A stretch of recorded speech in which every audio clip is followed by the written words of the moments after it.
YouTube, how's it going? This is Strat year since I bought that the Japanese Fender Strat.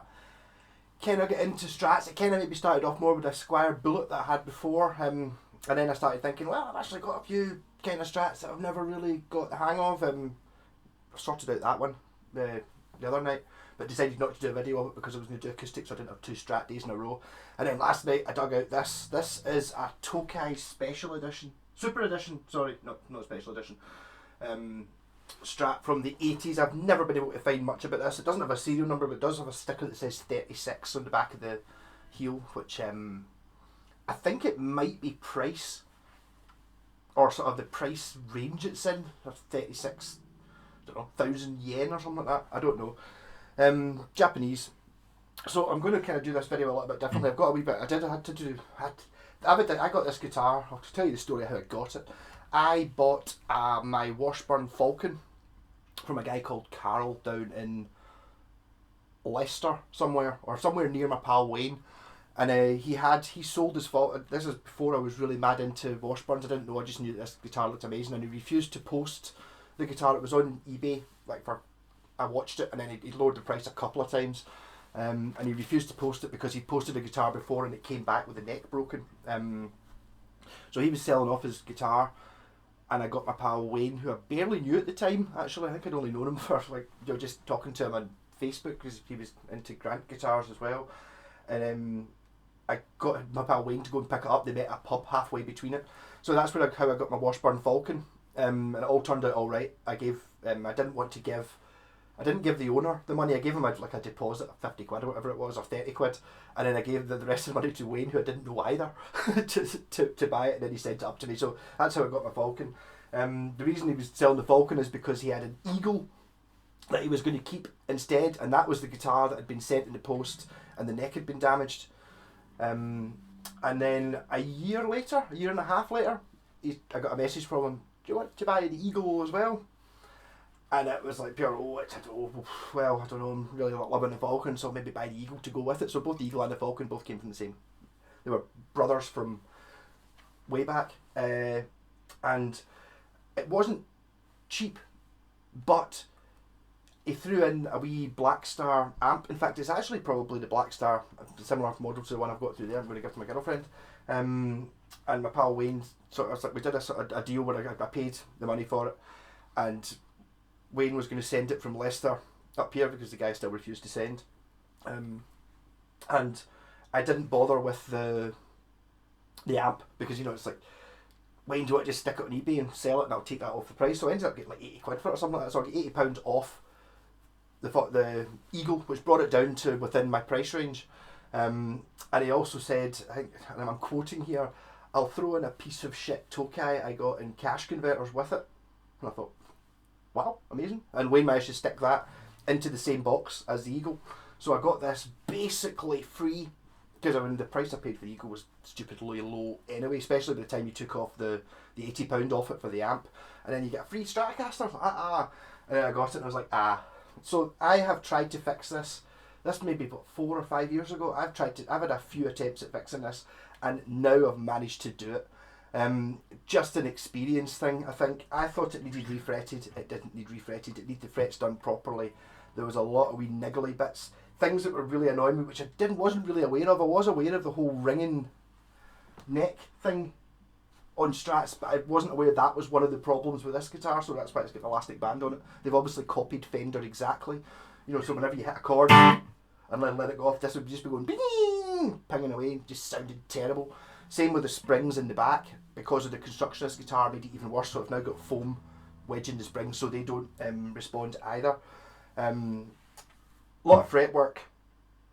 And that's really about it. I think I might play some sounds on it. So here we go, neck pickup. I'm going to do a shootout with this against the Fender. That was why I kind of looked it out. I'm going to do a video on its own because it's quite good. Just using my Laney VC15. That Tracell it, and if I stomp on a pedal I'll tell you what it is. Very much a Strat. It's an HSS. So position 4.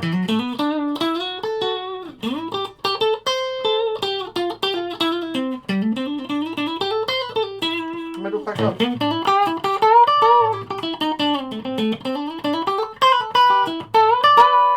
Position 4, right, position 2.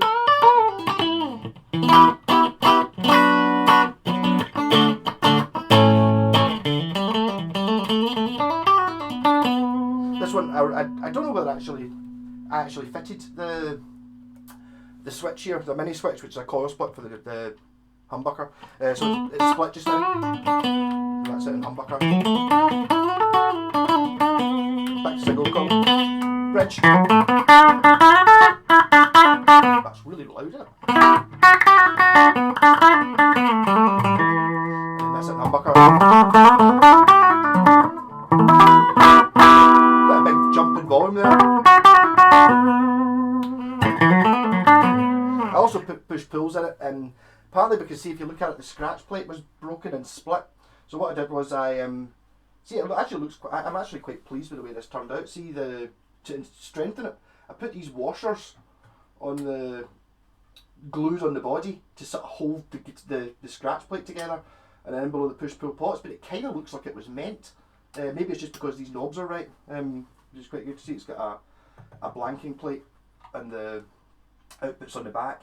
I was hoping to find something interesting in there. I think the reason for that is there might be an active version of this guitar in some ways. So behind this would be where you put the 9-volt battery, which is actually quite a good idea, rather than having to take the whole scratch plate off to get at the battery. Yeah, so the switches do, this is I'm trying to remember which way round it is. I think that's a Gilmour switch. I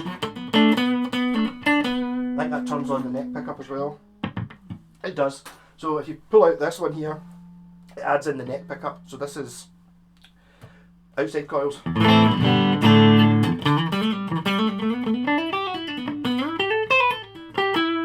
then if you go into position 2, it would give you all 3. And then you can all 3 as a humbucker, with a humbucker as well. And then just the humbucker single. And this one's a push-pull, which is phase, and I was trying to work out what I'd done with it before, but I worked out why I'd done it. So when you pull the phase out, in position, this is position 2, this is position 2 phase, very thin, but that doesn't work in position 4, and I was like, why did I do that? So it's the phasey, right?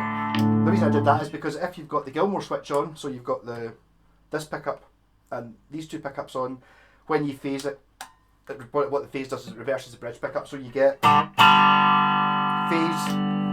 in the Gilmour position. Very acoustic-y sounding that. And that's it in single coil.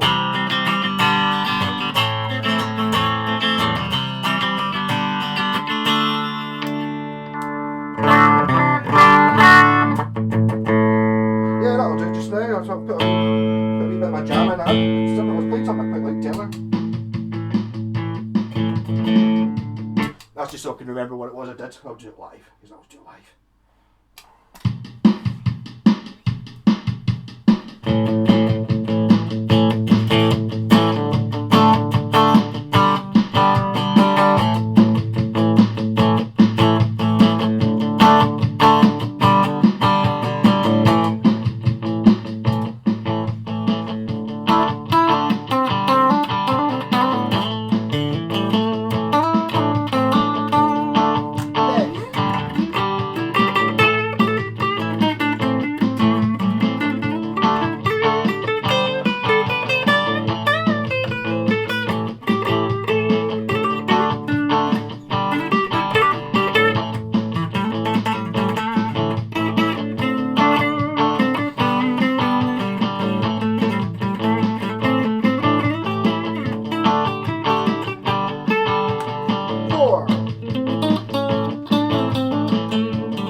So I'll go for the Gilmour's outside coils and single mode.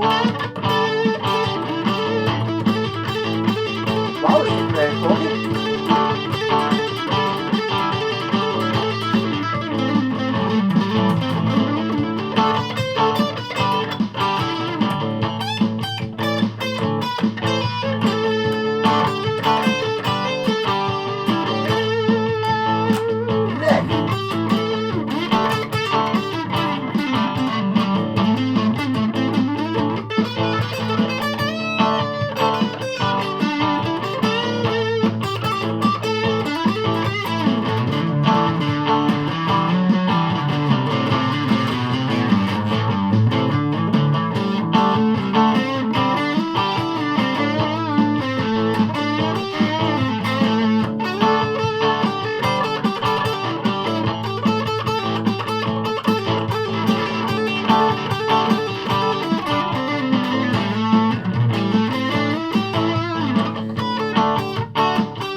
The reason I'm doing it a little bit differently this time is I had a prejudice against this, even though I didn't want to. Racist, perhaps.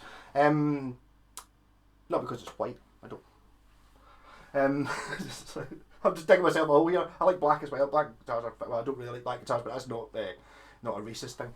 Yeah. So it's a relatively accurate Strat copy. You know, you've only got the single volume and single tone. You've got a humbucker in it, but you know. That finds in, but things start getting a little bit weird when you start looking in at it. So look at this neck joint. Yeah, it's got a triangular neck profile. And see this back cover. It's like, you know, you get like a battery clip. It's got a wee clip that fits in. You know, I don't have it. If anyone's got one of these, smashing. So the reason for that is this guitar is not wood. The fingerboard is rosewood. The neck is carbon fibre. When I got it, it was all cloudy and rubbish looking, but see when I polished it, it just looks absolutely fantastic. And the bottom, I didn't even notice there was a bit of a sort of scoop thing going on there. Yeah, the body is plastic. It's not called plastic, it's called Fibertech or something like that, but yeah, it's fiberglass, plastic, whatever you call it. And it's got like a sort of, I don't know if you'll be able to see it, if we can get to focus on it. Yeah, you can sort of see it's got that sort of grainy car dashboardy thing going on about it. So it's a hollow plastic guitar filled with foam. It's a Tokai matte series, I think. It's the only thing I can find that's even remotely close. For most advanced technology. So every now and again I have a wee look to see if I can try and find out more about it, just in case more information came up. And if you type in Tokai matte series, the first thing, if you look at there, on the first image you get is this guitar sitting on my driveway, and if you go down a page, oh, there I am again playing it in one of my videos. So that's it's kind of hard to tell what this is. I have seen all the other matte ones I've seen actually say matte technology on the headstock, and I've not seen one with this exact layout. You know, there are ones that have got like 3 single coils and a Floyd Rose and all these things. I've never seen one that's actually HSS. Anyway, so I've never seen this exact guitar with matte in the headstock, and I've never seen this guitar with the Tokai Super Edition on the headstock. I really don't know anything about it. That's what I was saying there about a sticker. The only information is it's got a sticker that says 36 on it. Apart from that, it doesn't seem to say anything. It's got a massive block, Japanese block. It's actually the same block, I think. No, it can't be. I was going to say it's the same block that's in that Ibanez Blazer, but it's brass. This is just metal. 2-point trem. The reason I never bothered changing the scratch plate is because this is actually a black, red in the middle, black scratch plate, and it was just that chunk out it, which I kind of get used to just ignoring. That's fine. Yeah, so it's a plastic guitar, and it's like, when I was saying I'd be racist about it, it sounded awful when I got it. And it just had so many problems, lots of problems. At some point someone had tried to stone the frets and had made them all like bars, so I was thinking, and then I was like trying to use a fret file when I got it before I got a proper fret file, messed it up. And then I had another go 6 months ago, or about a year ago maybe, when I tried to, once I'd started getting into doing a little bit of fret work, and it was just not pure finishing at this, and when I dug it out last night, it was still a couple of bits I'd missed, so I got the frets out, polished them up, levelled a couple of them, there's only a couple that were out now, put it together, and then realised there was still all this mad sort of ringing stuff going on. But because I had that Strat, I realised that that's why you need to put an elastic band around here to stop these ringing. It was vibrating badly in the back with the springs, which I think was amplified more by the fact that this guitar's hollow, so it kind of made it even more springy. So as soon as you hit a chord, it would just be ringing and buzzing all over the place. I was going to stick, one of the other problems is it's the switch. It's got the Japanese switch in it, which I've had problems with just the last 6 months. I bought the Squire Bullet and I got it cheap because the switch didn't work, and it was this exact switch. Same exact switch in the Ibanez Blazer, didn't work. It's just not a great switch design, but I fixed it. I did a video on the GoPro of it, which I was going to insert into this video, but I think I'll just sod it, put it in on its own another day or something like that, so you can see what I did there. I doubled it up, which is something I'd thought about last week or the week before with the Squire Bullet when I was putting the Squire Bullet switch in. No, I don't tell a lie, I never lie. But the problem with the Squire Bullet one was it's a three-way switch. In fact, actually, now to think about it, that was called an MT30. This is an MT50, so we'd be thinking MT30 as in 3 position and MT50 5 position. Makes sense, I've just thought of that there. Yeah, so when you're using a Strat switch like this, which actually, if I had been cleverer, I would have looked it out and showed you. In fact, is that it there? There we go, okay, that's the 30. But it looks the same, but it's got an extra thing in it. So on this switch, you get two sides. You get this side and this side. And in a three-way switch, you use both sides of the switch. But in a five-way switch, which is basically exactly the same switch, apart from it's got notches between positions, between the middle and the outside. Like that's how people used to wedge, like Hendrix, that used to wedge a match in, or have this sort of switch sitting halfway in the middle. Well, a five-way switch is a three-way switch, but it's got like a wee notch that kind of means you've got both of them on at the same time. But on a five-way switch, because you've got the 3 terminals, you just put one pickup on each terminal that chooses which one it is. Easy. So what I did was, rather than just the one side, which was a bit intermittent, I basically doubled everything up and just used the other side as well, so that in theory each pickup is on the switch twice with 2 outputs. So the chances are one of them's going to work. It's twice as likely to work, if you know what I mean. I've done a video about that, how it works anyway, which seems to have sorted it. I think that might have been what killed it for me, but even though I've been trying to fix it up, it really has been 4 attempts or something to try and make this guitar work. And I think because I was sold it as a, and I quote, piece of shit Tokai, it makes sense.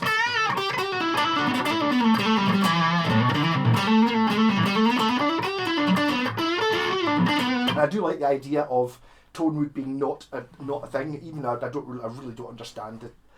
I know there's arguments and people argue about maple tops and maple sounds different from that. I really don't know how it works, but you can make a guitar out of plastic and get away with it, I think.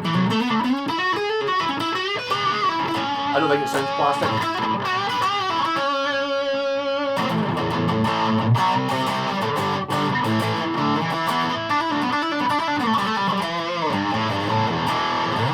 And I think one of the problems with this was the Strat thing, whereas kind of, I said before, I'm kind of getting a bit more into Strats. I think they're a little bit more unforgiving, and it doesn't have a humbucker in it, so you get away with a bit more rock.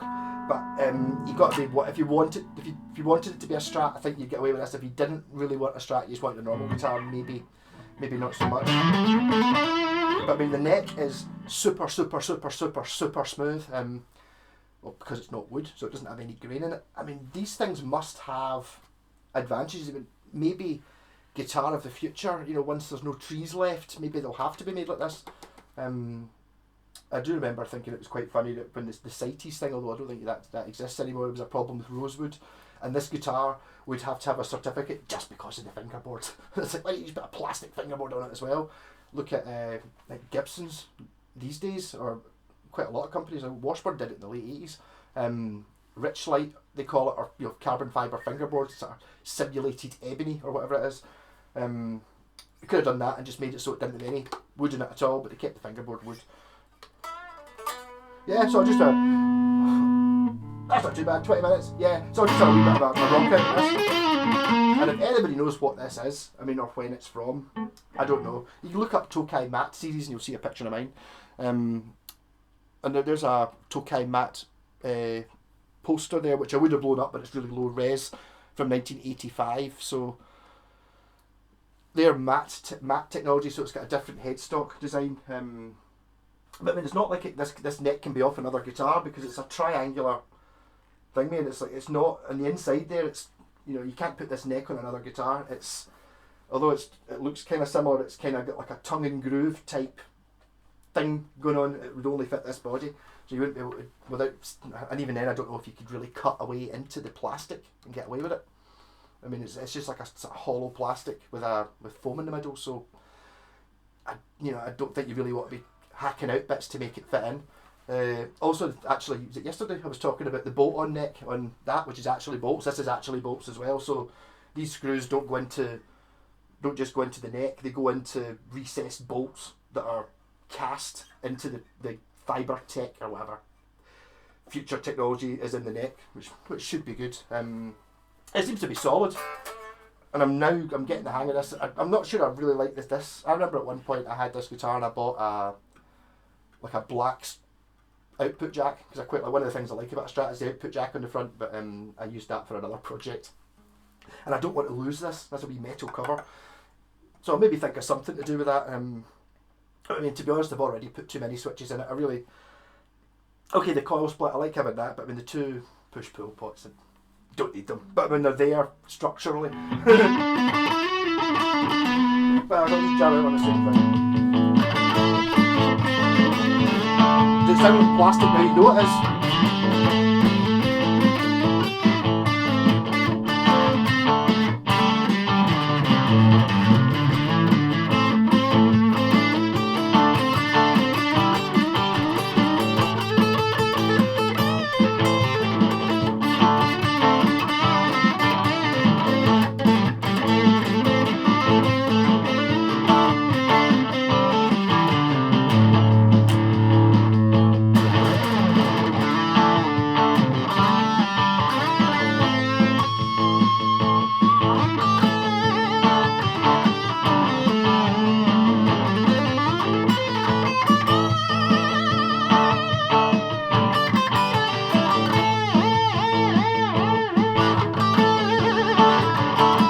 What's this got a whole tune in there?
About with using the micro metal muff pedal, just for another sound, so let's see what that sounds like.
So that was actually quite fun. This guitar, so I've now actually got a Tokai.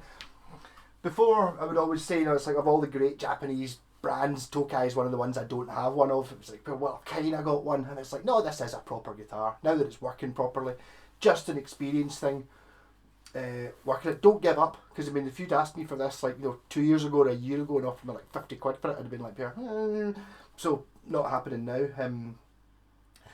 There must be advantage to being plastic as well. I'd imagine this probably doesn't.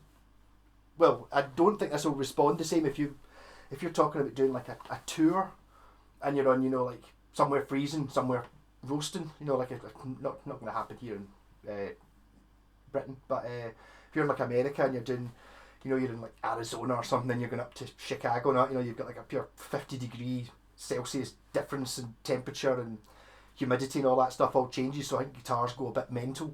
Whereas I don't think this will the same way, because the next carbon fibre switch shouldn't really have any moisture in it, so it won't expand or contract, and the same with the body. Also, you can't really chip it, I suppose. This has gone a kind of sort of yellowy colour, but I mean, it's just like it doesn't really have any dents in it because it's hardened plastic or reinforced, glass reinforced plastic fiberglass, so it's not really going to take dents the same way. You do obviously still smashes the scratch plate.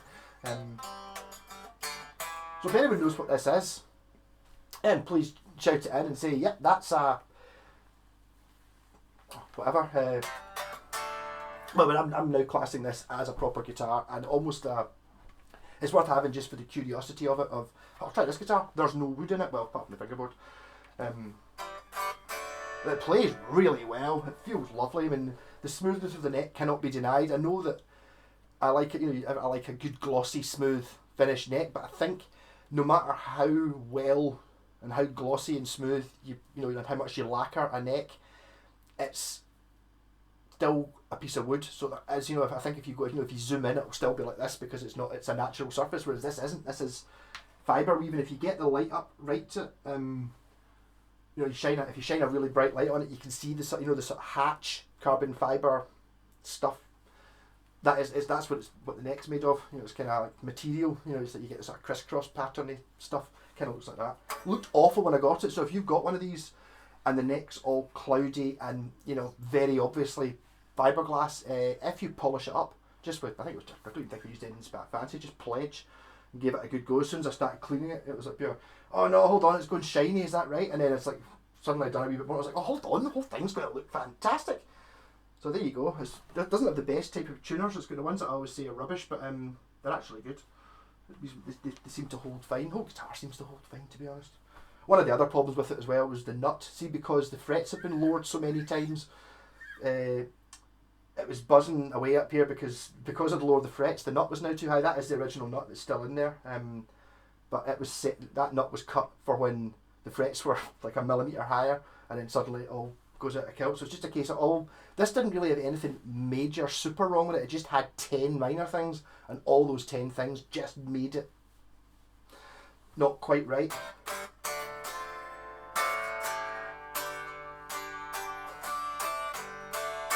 So sometimes you get, I can see how people would think this, well, I was described this, as I said, I've quoted 3 times so far how it was described to me.